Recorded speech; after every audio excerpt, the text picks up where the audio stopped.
محمد عبداللہ صاحب لیا سے، کیا دو آدمی اکٹھے غسل کر سکتے ہیں؟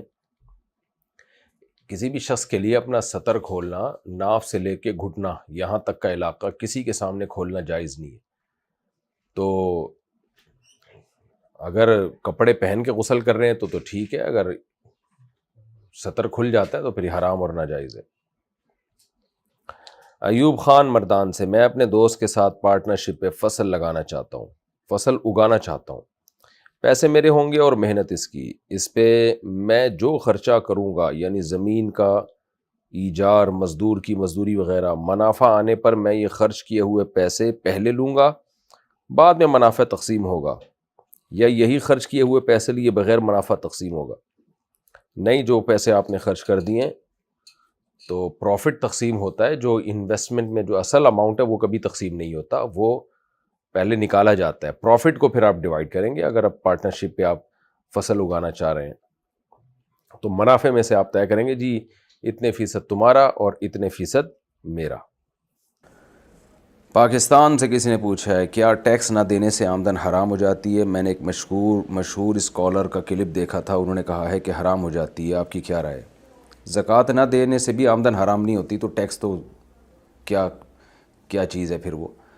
تو زکوٰۃ نہ دینا گناہ ہے لیکن آمدن حرام نہیں ہوتی اس سے۔ اسی طرح ٹیکس نہ دینا بھی غلط کام ہے، اللیگل ہے، دینا چاہیے، لیکن ٹیکس نہ دینے سے آمدن حرام نہیں ہو جاتی۔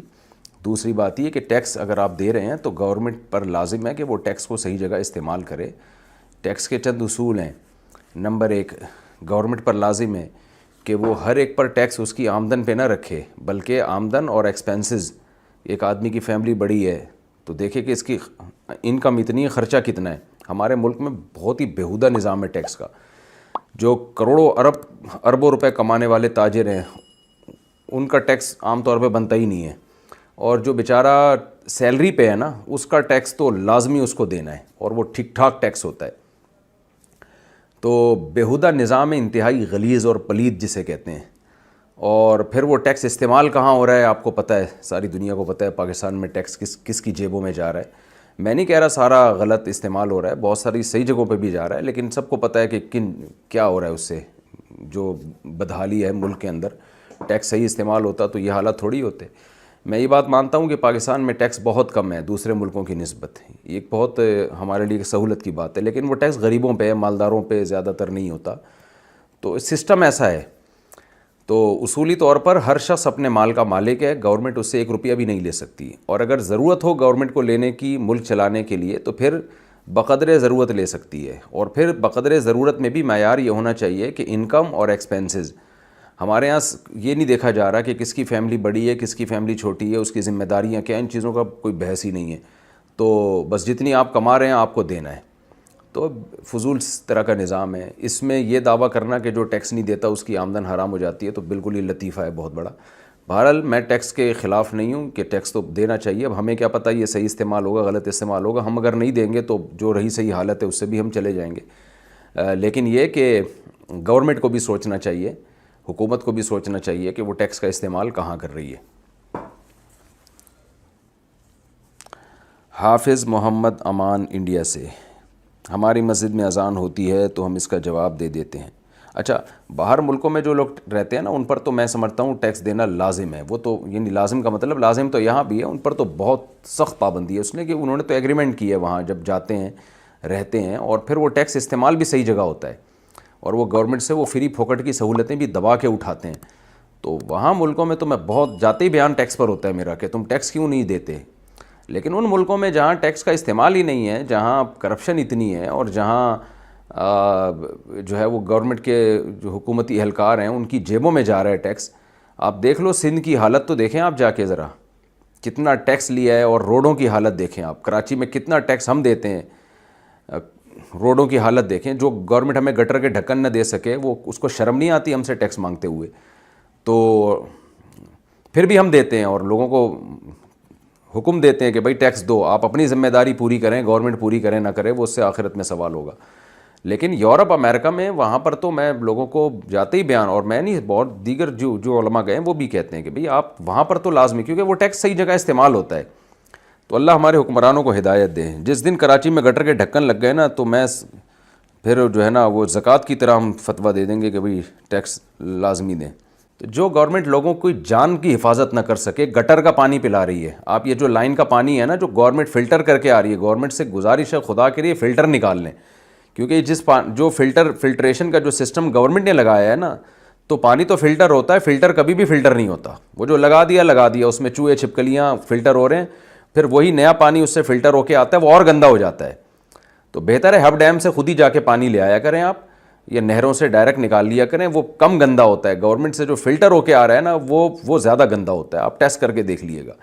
تو خاص طور پہ سندھ کی حالت میں بتا رہا ہوں, مجھے نہیں پتا پنجاب اور KPK میں کیا حالت ہے. سندھ کا تو بیڑا ہی غرق ہوا ہے, اور ہمیں کوئی بظاہر امید بھی نہیں ہے کہ سندھ کو ٹھیک ہونے والا ہے. تو اور سندھ میں سب سے زیادہ بیڑا غرق ہوا ہے کراچی کا. تو ٹیکس دیں بھئی ہم یہاں پر, ماشاءاللہ بہت اچھی بات ہے. حافظ محمد امان انڈیا سے کہتے ہیں ہماری مسجد میں اذان ہوتی ہے تو ہم اس کا جواب دے دیتے ہیں, مگر اس کے بعد اور مسجدوں کی اذانوں کی آواز بھی آتی ہے, تو کیا ان کا جواب بھی دینا چاہیے؟ پہلی دفعہ جو اذان ہو اور اپنی قریبی مسجد کی, بس اس کا جواب دے دینا کافی ہے, باقی جواب نہ بھی دیں کوئی حرج نہیں ہے.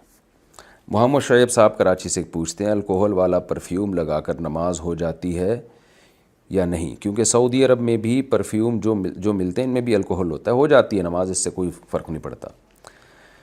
انڈیا سے کسی نے پوچھا ہے 3 جمعے چھوڑنے سے کیا مسلمان کافر ہو جاتا ہے؟ دیکھیں حدیث میں آتا ہے کہ جو شخص 3 جمعے چھوڑ دے متواتر وہ کافر ہو جاتا ہے, مگر یہاں کفر کا مطلب کفرن دون کفرن ہے, یعنی کفر کے قریب پہنچ جاتا ہے.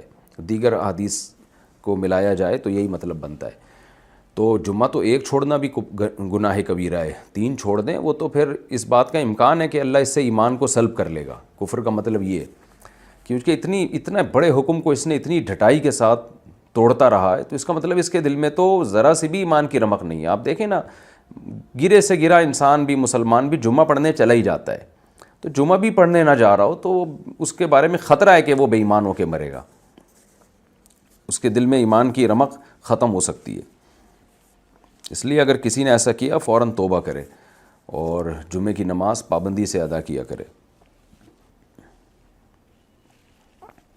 محمد اعظم جموں کشمیر سے پوچھتے ہیں امام کے ثنا پڑھنے کے بعد جماعت میں شامل ہوئے ہوں تو اب ثنا کب پڑھی جائے گی؟ دیکھیں اگر آپ جماعت میں شامل ہوئے, امام قراءت شروع کر چکے ہیں, تلاوت شروع کر چکے ہیں, تو پھر آپ ثنا نہیں پڑھیں گے. اگر ایک رکعت نکل گئی ہے تو سلام پھیرنے کے بعد جب آپ کھڑے ہوں گے نا اس وقت ثنا پڑھ لیں, لیکن اگر امام نے ابھی تلاوت شروع نہیں کی ہے تو آپ ثنا پڑھ لیں. انڈیا سے کسی نے پوچھا اگر کوئی عورت بنا چہرہ اور کچھ بھی دکھائے بس آواز بدل کر ایڈیٹر سے آواز سخت کر کے یوٹیوب پر کچھ اپلوڈ کرے تو وہ ارننگ حلال ہوگی جبکہ معاشی طور پر اچھی بھی ہو, اتنی ضرورت بھی نہیں ہے, یا اس کو آواز ہاتھ اور چہرے کے بغیر صرف سلائیڈ شو سے ہی ویڈیو بنانی چاہیے؟